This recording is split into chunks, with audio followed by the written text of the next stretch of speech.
Chapter 24. Lead with Heart. George wondered what Joy meant when she said he had no heart. "What do you mean I have no heart?" George questioned as he pointed to himself. "It's right here. It's not missing." "Come on, George. I know you got one. But your heart has been cold, negative, and numb for so long it has gotten closed off. And it doesn't open completely overnight. All this stuff you've been dealing with lately has been opening your heart, which is a good thing. I once heard this saying that God keeps breaking your heart until it opens. And ain't that the truth? Think about it. Every struggle, every challenge, every adversity brings you closer to your heart, to your true self, to who you really are. Sometimes you got to be broken down to the point where you feel powerless to discover your ultimate and true power. And I see this with you. That's why you came on my bus. Because it was time to get in touch with the real, positive, and powerful you. George thought about his flat tire, his marriage problems, his work crisis, and his meetings with Jose and Jamie, and he knew she was right. Everything was causing him to stop blaming others and start looking at himself.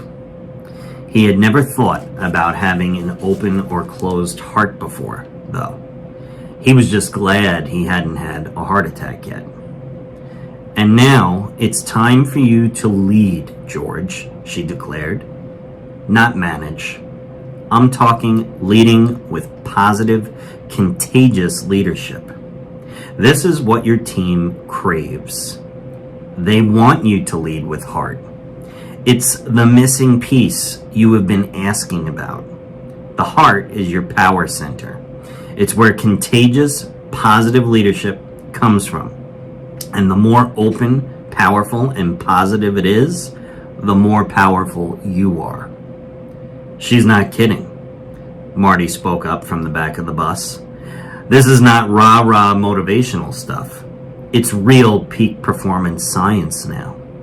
In fact, I found research published in numerous scientific journals conducted by the Institute of Heart Math, heartmath.org. Marty picked up his computer and showed George. The screen looked like this. The heart acts as an emotional conductor and radiates how you are feeling to every cell in the body via the heart's electromagnetic field. This energy field can be detected up to 5 to 10 feet away. The heart's electromagnetic field is 5,000 times more powerful than the brain. 10 feet away, 5,000 times more powerful than the brain, Joy shouted as she zeroed in on George to make sure he understood the significance of this research.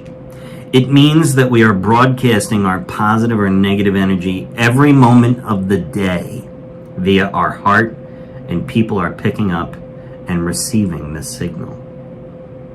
That's how we can tell if people are being real or fake," Janice said, joining the conversation. "We can feel their heart and know if it is sincere or just a facade." "You know it," Joy said. "And it's why we have expressions like, 'He has a big heart,' or 'She puts her heart into her work,' or 'They have a lot of heart.' We're all walking around broadcasting our feelings energetically. And whether it's positive, negative, excited, calm, angry, or nervous, everyone feels it. Like I told you the other day, George, it's all energy.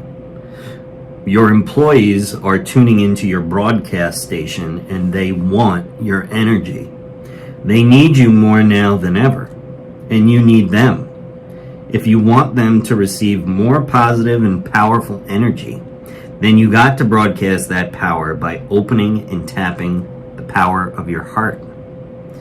"But I don't know how to do this," George said as he looked around anxiously at Marty and Joy, knowing he had only 2 more days before his product launch. "How do I lead with heart?"